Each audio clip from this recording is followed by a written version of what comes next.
So you're Benjamin? Benjamin, that's the one, or Benji or Ben. I honestly don't Hey, mind. nice to meet you, sir. It's a pleasure to meet you too, mate. First things first. Congratulations on the Oscar nomination. Thank you, man. You Thank you. must be feeling pretty. I mean, I've got to say, just being an aspiring actor for so long, and then waiting and waiting, and finally getting something, and not only getting something, but it being something just so perfect for you is a really kind of inspirational story. It really gives you hope that if you have a dream, if you keep going at it, it may not happen instantly, but anything you want to do can happen. Well, that's true. In my case, it was true. But also, if you really love it, if you're into it, and that's what you want to do, and you find the time or the willingness to do it every day, and I'm talking about being an actor, then something like this is in the realm of possibility. Absolutely. Absolutely. Where were you when the nominees were announced? I was in bed. Oh my God. Fair I enough. No, it's fair enough. my alarm clock didn't go off, which it's in my head, but it somehow was disconnected. So I wanted to get up at 5, and I look over the clock and it's 5:25. I'm thinking, oh, I missed everything. And my wife and I ran into the living room, turned on the TV, and it slowly comes, and they're on the second name in the best supporting actor. Wow. And I go, and they right there, she goes, Paul Raci. And I go, no, it's Racy, but that's okay. It's all right, mate. There we go. I'll take it. I'm glad you cleared that up because I told my mum I was interviewing you and I showed her your name and I said Rassi, she said Racy, and we went back and forth on this for about an hour. Yeah, it's Racy, but that's okay. So you've corrected my mum. I'm very annoyed about that, but oh, there you go. Um, so I think me as well as everyone was just blown away by your performance in The Sound of Metal. But as I just said, you weren't a full time actor at all. You were in fact in a sign language interpreter for the Supreme Court. Yes, sir. Well, Wow. that's my day job. You know what I mean? If you move to Los Angeles and you haven't made it yet, you need to have a day job. And so I've been working in the Los Angeles Supreme Courts for about 35 years as a certified legal sign language interpreter. Found myself in many courtrooms over the past 30 years. And that's what I've really been doing. And then every once in a while, an acting job would come along, throw me a bone. I'd snatch that bone and eat that one line up. But I did a lot of theater out here too, so I've been keeping my acting chops going. You take what you can get, don't you? Yes, sir. You also are a frontman for an ASL rock band. Is it fair to call it that? Yes, I am. I have a Black Sabbath tribute band. Okay, so we do 2 hours of Black Sabbath, the first 8 albums, all Ozzy stuff, and that's what we do. And every gig we do out here in Southern California, there's like 40 to 50 deaf people that show up from the ages of 21 to 60. And we're in Wow. this head banging heavy metal club, and we're doing Black Sabbath, and people are mingling and getting to know each other from two different cultures, hearing culture and deaf culture. And you can't hear anything anyway in a rock club. It's just so banging loud. But people are Yes. gesturing and making friends and dancing, and it's amazing. It's hilarious, as a matter of fact. Oh, I'm just thinking now though, because of COVID-19, it must be horrible in a way that that's kind of been detached almost. Right. We haven't done it for about a year, so it's been very hard. But we have our first gig April 17th, which is in a couple of weeks. There's a bar out in San Bernardino. They're starting to open the bars now a little bit slowly. So we're going to dip our toes in the water and see how it feels after a whole year of just rehearsing with ourselves. That's no fun. So we're going to get out there in a couple of weeks and stretch it a little bit. So it should be fun. Fantastic. I'm really happy for you then. It would be nice to have the whole band back together then. Yeah. So what I'm curious about, because obviously acting is far away from your full-time job, how did Sound of Metal just, for you especially, just so conveniently just end up on your lap? You just go through the audition process. My agent found the script. We knew that they had been auditioning deaf actors for other roles in the movie. This particular role was a late deafened guy who loses his hearing later on in life. So that narrowed the casting process down to people that were in that bank. And also being a CODA, a child of deaf adults, my parents were deaf. I grew up in deaf culture. So reading the script, you read the script, you get a scene partner that you film it, put it on tape, send it in the mail, and then you forget about it. I take my script that I had, I throw it in the garbage and forget about it.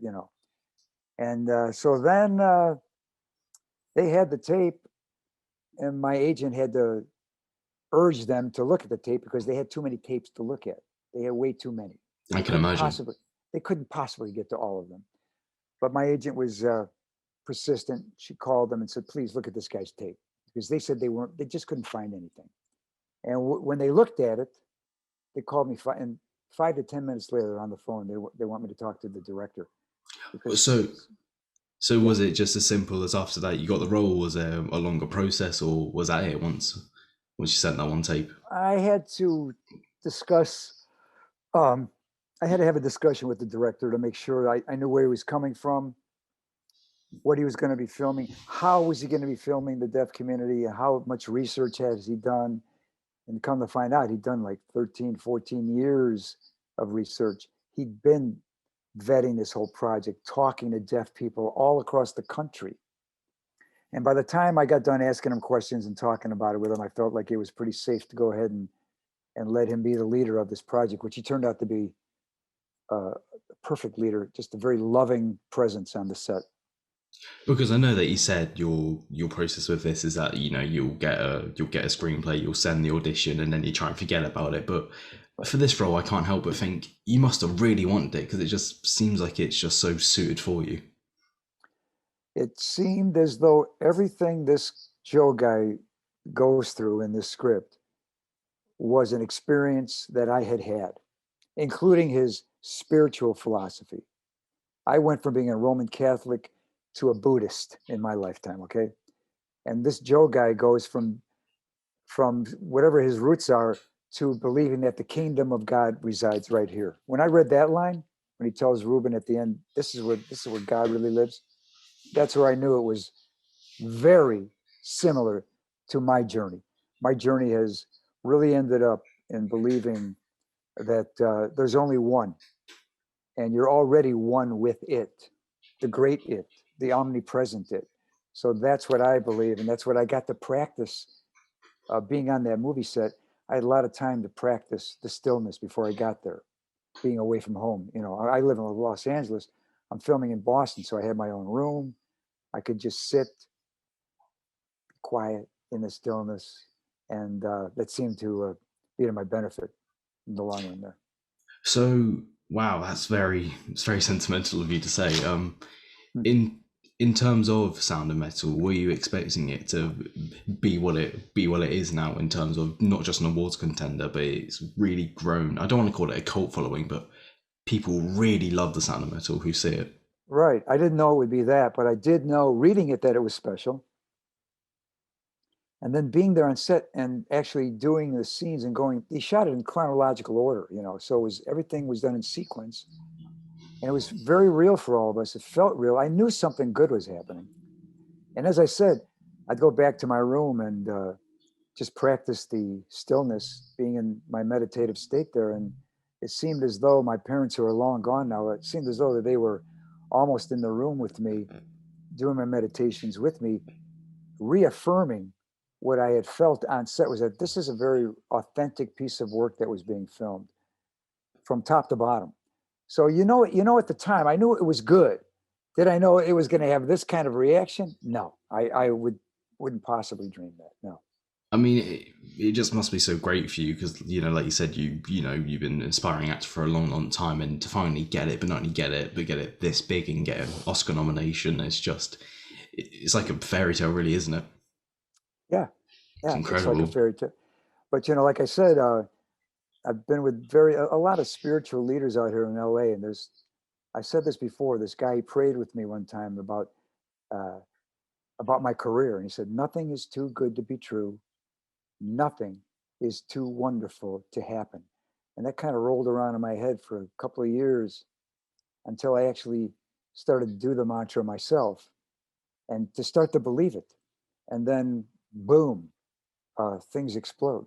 So So there's was the something to be said. Yeah. so was the mantra something you kept with and really helped get you through things? Oh, yeah. Nothing Oh, is too good to be true. Nothing is too wonderful to happen. That is what kind of like steamrolled me through all the bad times, man. oh, fantastic. So I want to talk about sound of metal soon, but something I do want to just talk a bit about the deaf community in the film industry and disabled people in the film industry, because I know it's something that's dear to your heart, and obviously sound of metal, obviously not in film, but sound of metal does go into this. And something I was really curious to ask you is when you watch other films that portray deaf people, and this doesn't even have to be. Well, wait, no, sorry, I'm reading the question. So, when you watch films that portray deaf people, is there anything that you either think that either makes you cringe or you think it's just a common misconception? Well, the misconception comes from people in Hollywood are making films don't believe that there are deaf actors around, or that there, if there were deaf actors, that they wouldn't be talented. So they cast hearing people as these culturally deaf people, and it doesn't work because you can see the sign language production off their bodies and their faces. There's something off, and only a person like myself or somebody who's deaf or is in the deaf community would read that on the screen. It doesn't come off as authentic, and you can look back into film history and see it over and over and over again. In 1948, Jane Wyman won an Academy Award for playing a deaf person in Johnny Belinda, and she's a hearing person, and there's something about it that just rubs you the wrong way because the signing isn't authentic. There's nothing like a deaf actor producing sign language. That is the beauty. And there's many, many deaf actors all over this country that are highly talented and skilled and deserve to be given a shot as a protagonist in a movie that just happens to be deaf, but is going through a journey that you and I possibly like this deaf sober house in Sound of Metal. The deaf people that are addicted, deaf people that I know of that talk about the movie find that refreshing to show deaf people that have the same foibles that you and I have as hearing people. They get addicted to stuff, you know? They're just people. Yeah. So you come from two deaf parents, don't you? Yes. And as of the time you're born, they were both deaf, right? Oh, yes. Yes. So is it just purely a curiosity question? Is it common if there's two deaf parents to have a child of hearing? Well, it's about as common as anything. If the mother and father, or one of the mother and father, if they are born deaf, then it's more than likely than not that the children will have some kind of deafness that will be passed down. But my father was deafened at the age of 6 months from spinal meningitis. My Oh, mother, yeah, and my mother lost her hearing at 5 years old from spinal meningitis. So because they were deafened, and the gene is not passed down to the children, because I have two brothers and a sister. None of us have the deaf gene, so to speak. But if one of my parents were born deaf, then it's a whole nother story. So there's all that going on in the deaf community. There's generations of deaf families because they passed that gene on. Proud generations of deaf history that go on with families. And then there's other families like myself where I just have deaf parents, but none of the siblings were born deaf. oh, that's tragic. I didn't know that. So, Mm. well, for your dad, it was at 6 months, so you can't remember. And even though 5 years old is still young, for your mum, did she ever tell you about how did she miss stuff like music or just Oh, hearing the birds in the morning? Or right. My father didn't care. He didn't care about it because he never heard it. My mother uh, became more bitter as the years went on. That she still at 5 years old. Next time you see a 5-year-old child, just realize that they've got full language acquisition. They're already into music. They know their numbers. They know, and so to take that away from a 5-year-old is tragic, tragic indeed. And so my mother did miss it, and she even tried to sing a song to me once when I was a young boy on her lap. She tried to sing a song that she remembered, and I looked at her and said, "Ma, that's not how the song goes." And the look of shock on her face was she couldn't believe that she had forgotten how to sing because she couldn't hear her own voice. So there were things like that that stuck with her long beyond her years as she got to be an older woman. But my father didn't care. He was very peaceful, very happy with the way he was, and didn't want to be fixed, didn't want a cochlear implant, didn't want any of that stuff. so, I'm assuming your mum wasn't interested in getting the implants either then. She was intrigued. but she didn't go through with it. No, she didn't think it would be wise, but definitely was intrigued by the idea. Was it due to the belief or just fear that the operation could go wrong? Fear of the unknown. And at the time it first came out, which is many, many years ago, I was still living in Chicago.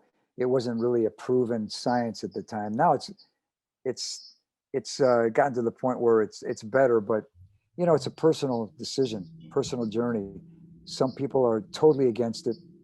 Some people, why not? Why shouldn't you be able to try and fix something you want to fix? But there is a overriding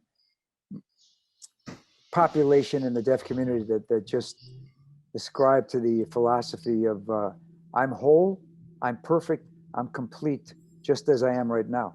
Why don't you learn some sign language so we can have a conversation? I mean, Yeah. so that's what they bring it right back to. Which why not? Yeah. So going back to the whole, Hollywood casting hearing actors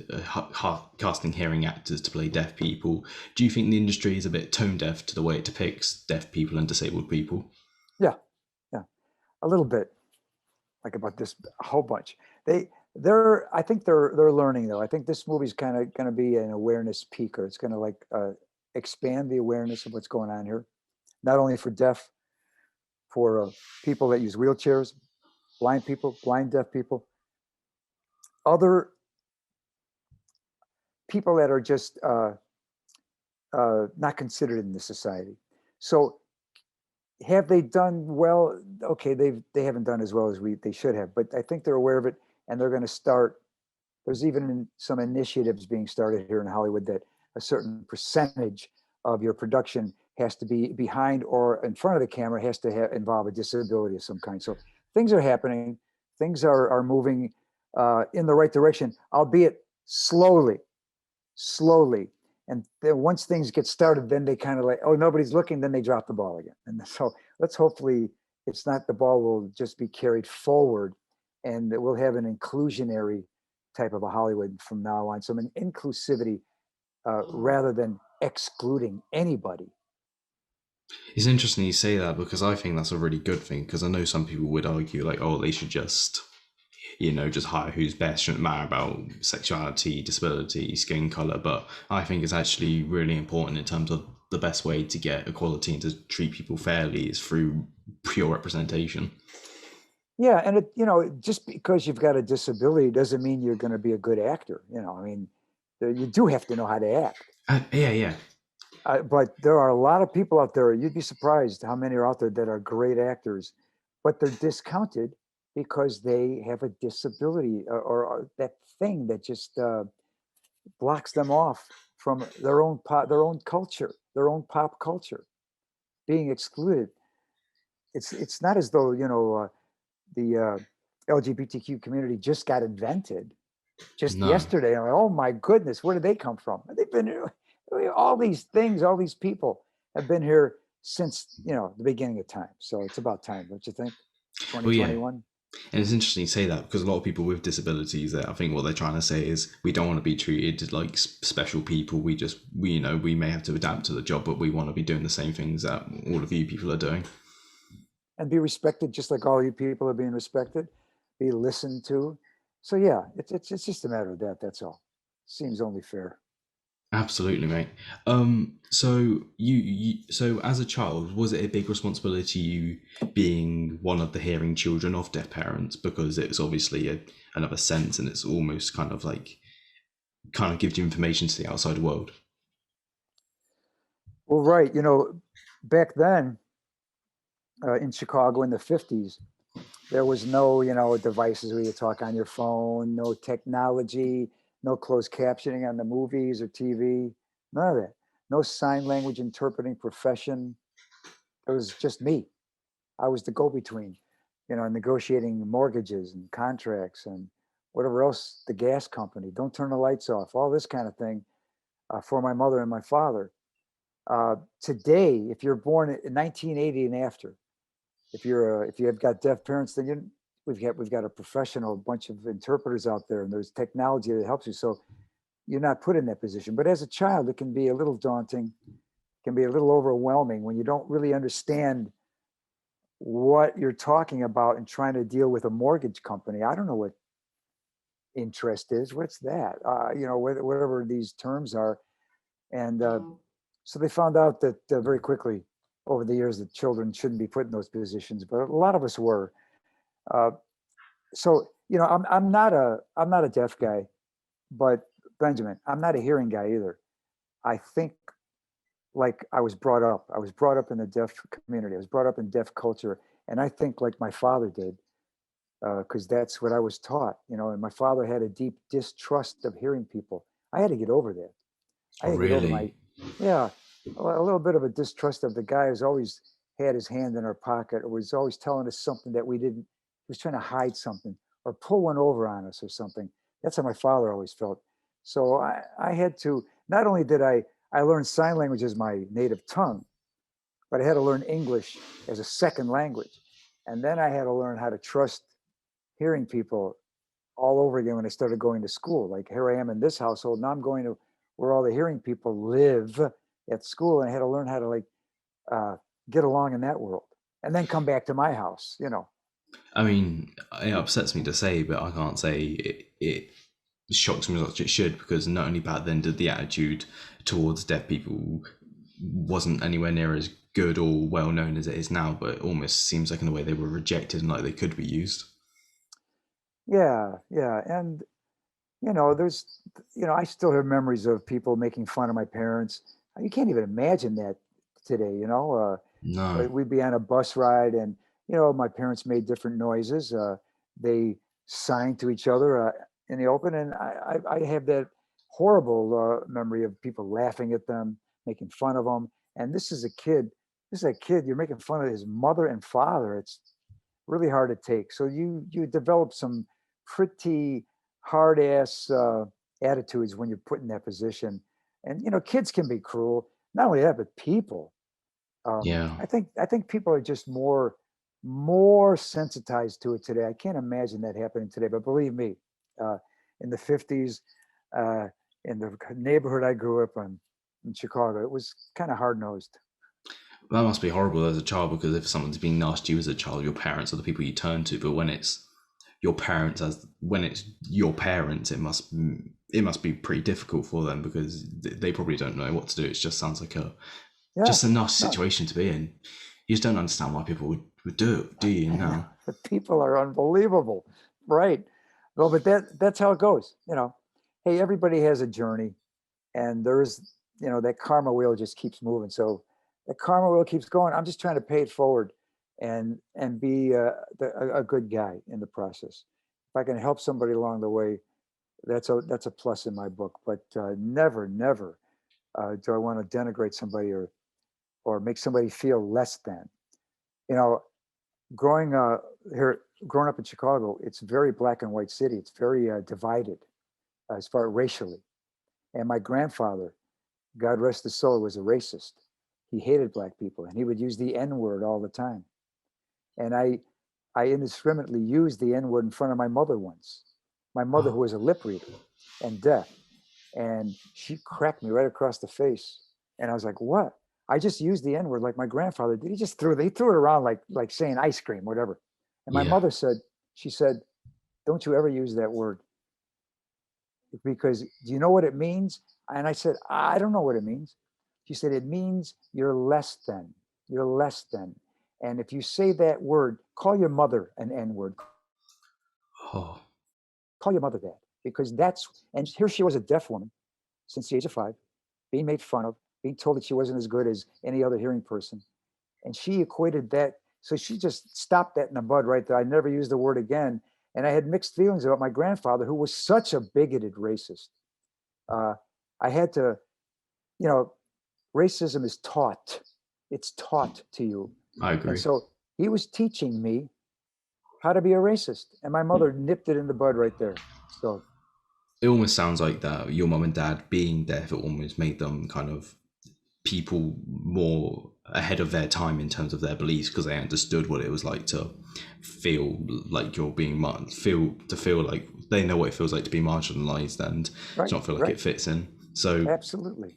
It's quite interesting for a world in which at the time they rejected them. They seemed to be like probably the best people at the time in a way, if you know what I mean. Oh, they were salt of the earth. There was a Chicago Club of the Deaf where all the deaf people would congregate.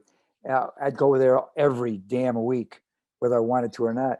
And there was a black guy at the bar. There was a gay guy at the bar. And I was a Roman Catholic. And I asked my dad, I said, well, there's a black guy there, and it's a gay. I know this guy's gay. My dad goes, they're deaf.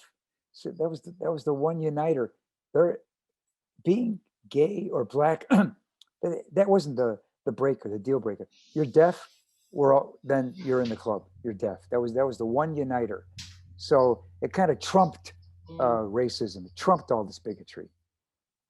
So you just said that your mum could like read your lips. So could your mum do what your character does in Sound of Metal? If she was making eye contact, could she Oh read yeah, what you're saying?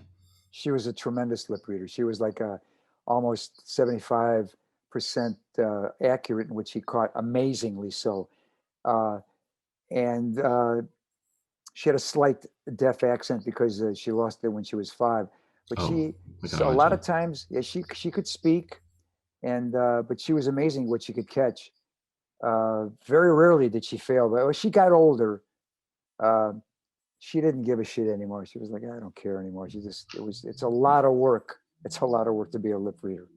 It's Well, tremendous work. well, yeah, because your brain has to be constantly going, doesn't it, and taking it all Oh in. yeah, oh yeah.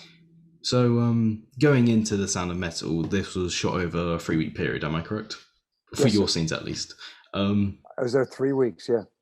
so, did they just let you live in that house, or were you in a different location in between filming and?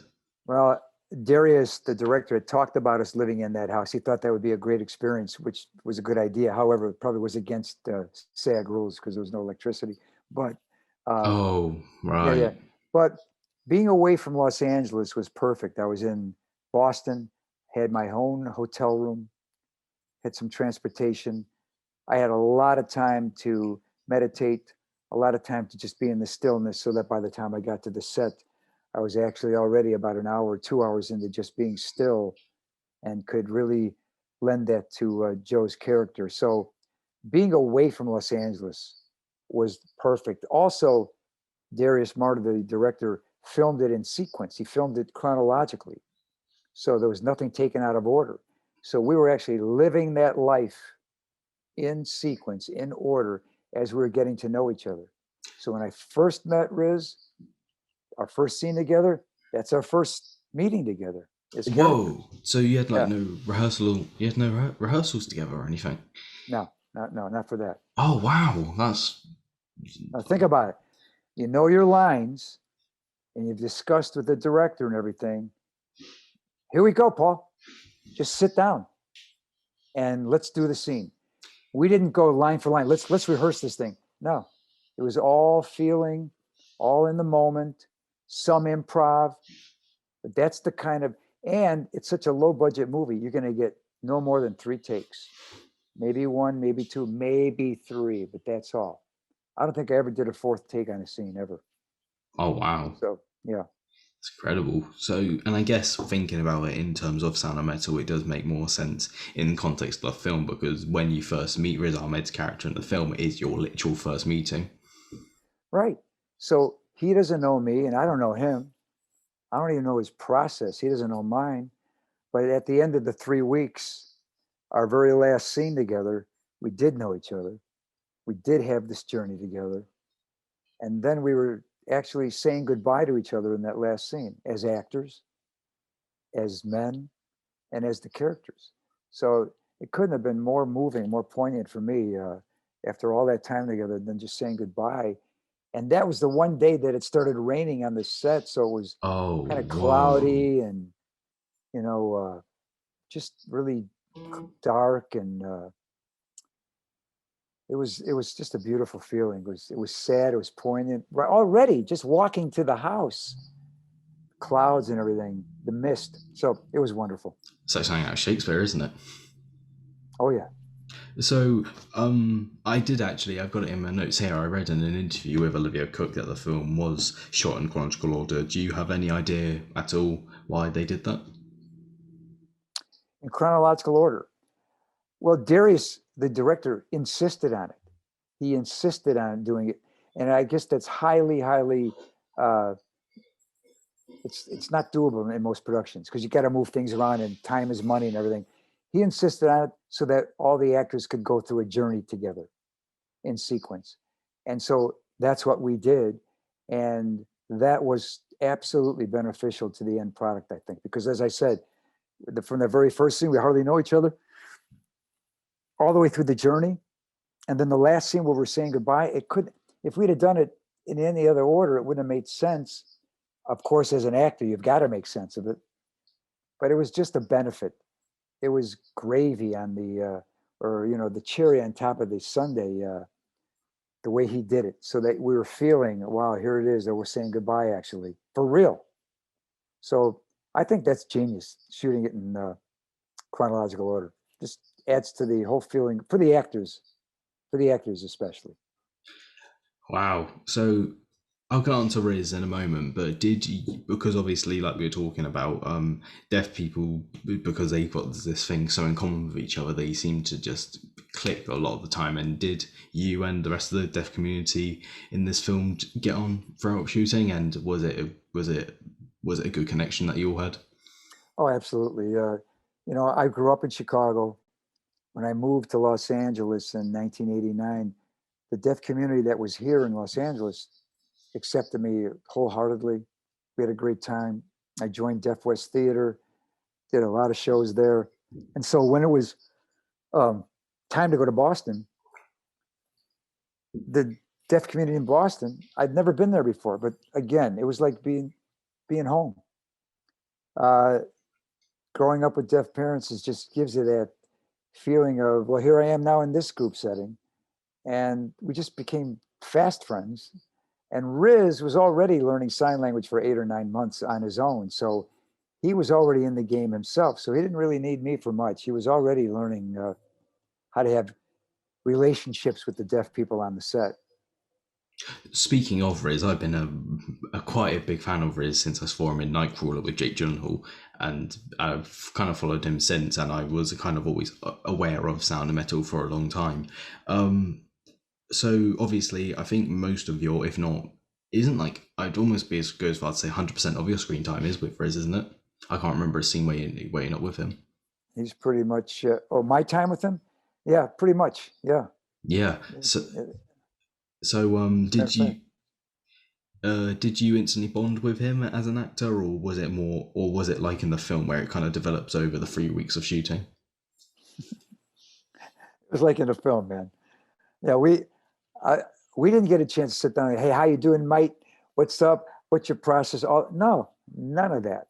He was deep into his character of Ruben when I got there. Okay, and after our first working together in that first scene, he still had a lot of work to do, and he was still working on his loss, um, his character, uh, and we just got to know each other slowly over the 3 weeks. And all I know is that every scene that I did with him, that he was involved in, he was just a heartbreaker. Just broke my heart. I could see him struggling. Yeah, man, you could see him going through the loss, the bewilderment, and I was feeling him. So he made my job easier because he was giving me so much pain and loss. Wow. And yeah, absolutely. That man is a brilliant actor. He really is a brilliant actor. So you were just talking about how Riz, he was very deep into character during shooting.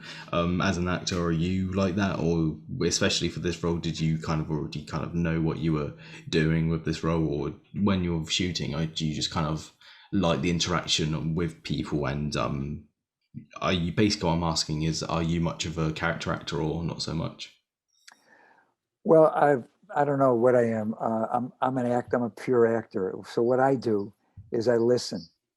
I don't care what's going on.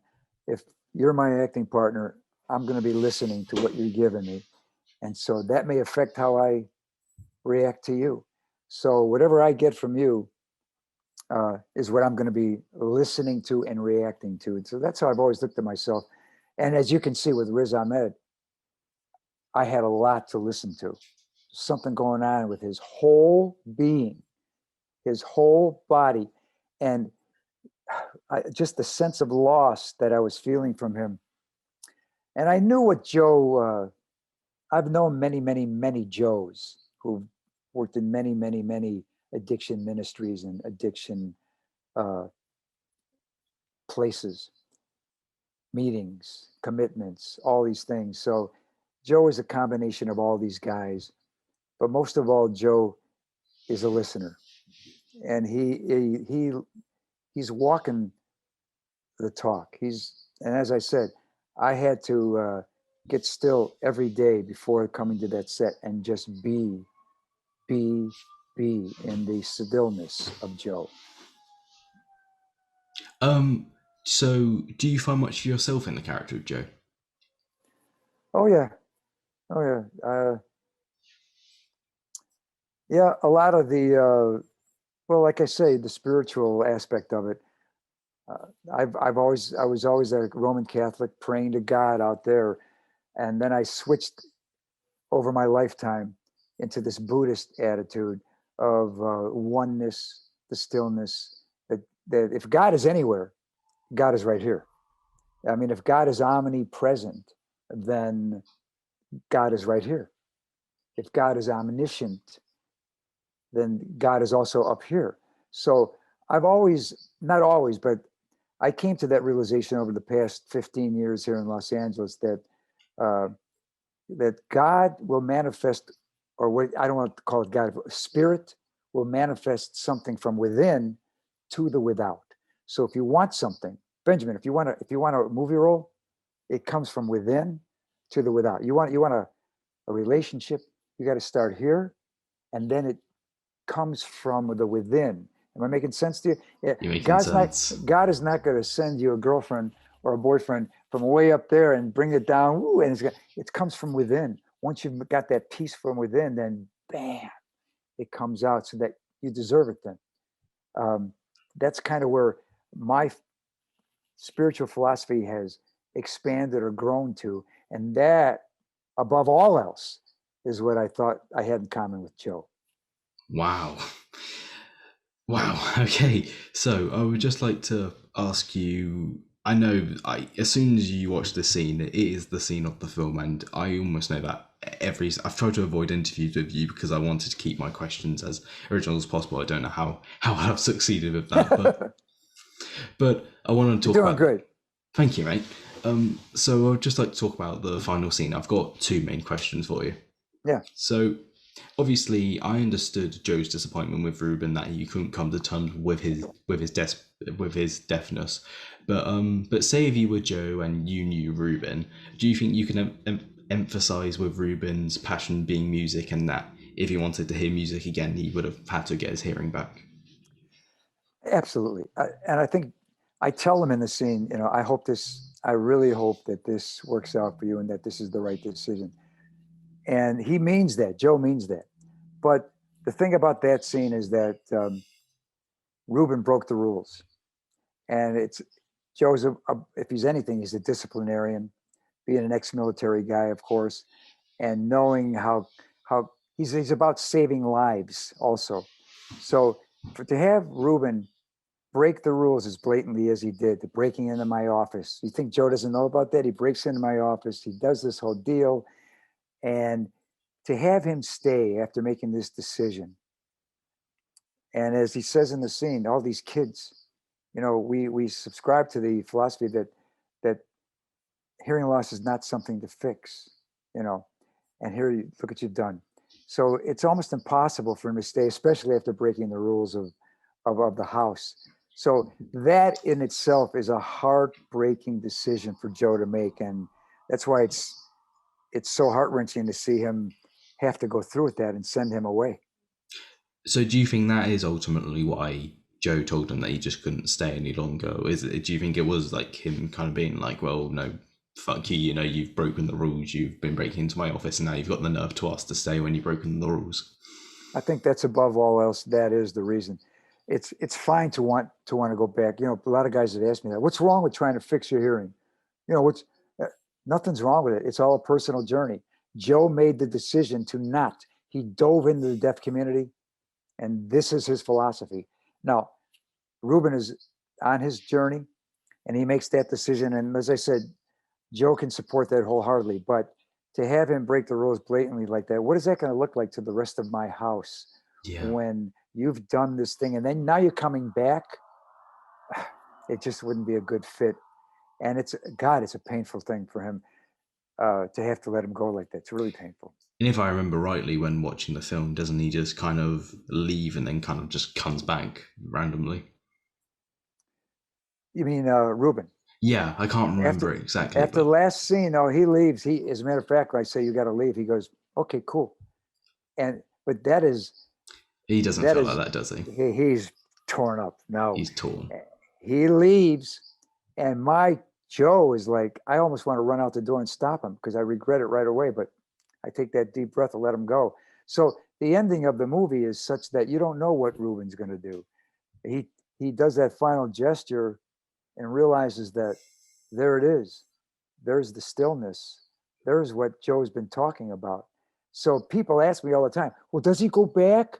Does he get together with the black school teacher? Maybe, that'd be kind of Hollywood, wouldn't it? That'd be a very Hollywood ending. It But would be. it's not this is not a Hollywood ending. It's one of those, oh boy, you just don't know what his next journey, part of his journey is going to be. But just that moment of stillness or that understanding that he has is enough to rock me. And it just rocks my world when that happens. It is a really sad ending for that reason, because because Joe, he's a very unique character, but he is a very likable character, and it is just really sad to see a character like Joe have to reject Ruben like that. And I know, but everybody always says to me, everybody needs a Joe in their life. Everybody needs a guy that's going to be straight with you, honest with you, helpful, tender, and yet the disciplinarian. That's the hard part. That's the really hard part. oh yeah, Joe is like the just in my opinion like the I don't think there's perfect people out there, but the closer you'll get, like you say, he's a very nice, warm-hearted person, but he believes what he believes in. Mm-hmm. And Yeah. in terms of, you bring up that final shot, is that what you took away from it? Because like it doesn't really, like you say, it's not a very Hollywood ending. It doesn't really tell you. Is that what you took away from it? That you think he's come to terms with being deaf finally? Yeah, for me, I see Riz's brilliance there. That when he makes that final unhook there, God, I've watched it a million times. I've watched that ending. He's just brilliant because you see him, and Darius lets the time roll. He makes that realization that this is what Joe's been talking about. It's sad. It's just poignant as hell. It really is. And I think my father, who's not alive to this now anymore, but I think my father would have stood up and applauded because that's what my father would have said to him. Don't do it. Don't cut yourself. Don't get. You're fine the way you are. So there are certain deaf people that would say right on, and there are other deaf people who will strike differently. Yeah, well, fair enough. Like you say, it's a very personal decision. Yeah, So, absolutely. do you believe this would have been a film that your mum and dad would have either liked or respected and Oh, I appreciated? believe. I know they would have. I think my mom would have appreciated Joe, and yeah, I believe my dad would have enjoyed it too. It's just a personal journey. Oh my God. I think about all the work that Darius put into it, years, over 10 years of research and talking to people and trying to get it right.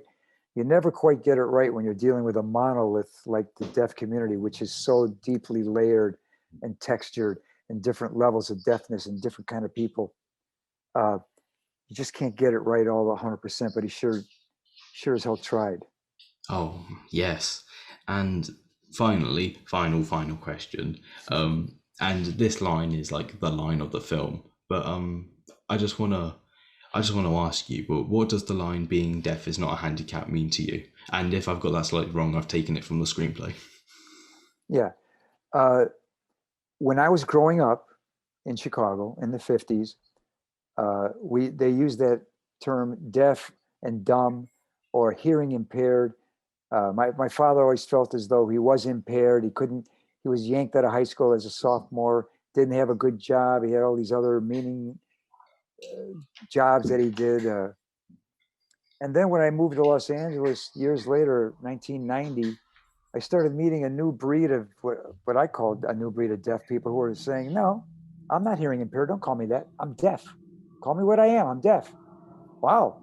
How refreshing is that? Uh, and I'm whole, right as I am. I'm perfect right now. How dare you say that I'm less than? I'm deaf. I can do anything you can do, which I found, it was like such a relief to me. I'll go with that any day. I wish my parents could have garnered some of that, could have taken some of that into their own lives, been empowered by those concepts and words that deaf people use. I'm perfect just as I am. Don't. My father been saying that since he was a boy. Don't leave me alone. I'm fine. Uh, and yet my mother yearning for it. So uh, I'll tell you what. The majority of deaf people I know, they don't consider themselves impaired. They're moving ahead with their lives. I meet deaf lawyers out here in Los Angeles, deaf lawyers, deaf accountants, uh, deaf people of all stripes, good and bad.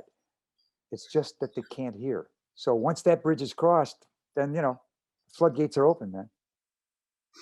And what an amazing way to wrap things up on. Paul Raci, you've answered all my questions, which I'm really grateful for. I really thank you for your time. I really appreciate it. Benjamin, I appreciate you, man. You're lovely, perfect. It was great talking. You ended my day perfectly. Thank you, man. Oh, thank you, mate. I really appreciate that. I'd like to wish you luck with your nomination, whether you win or you don't. I wish you luck with the future, and I hope to be talking to you again in the future about a different role. I hope so too. Let's do that. Let's make that.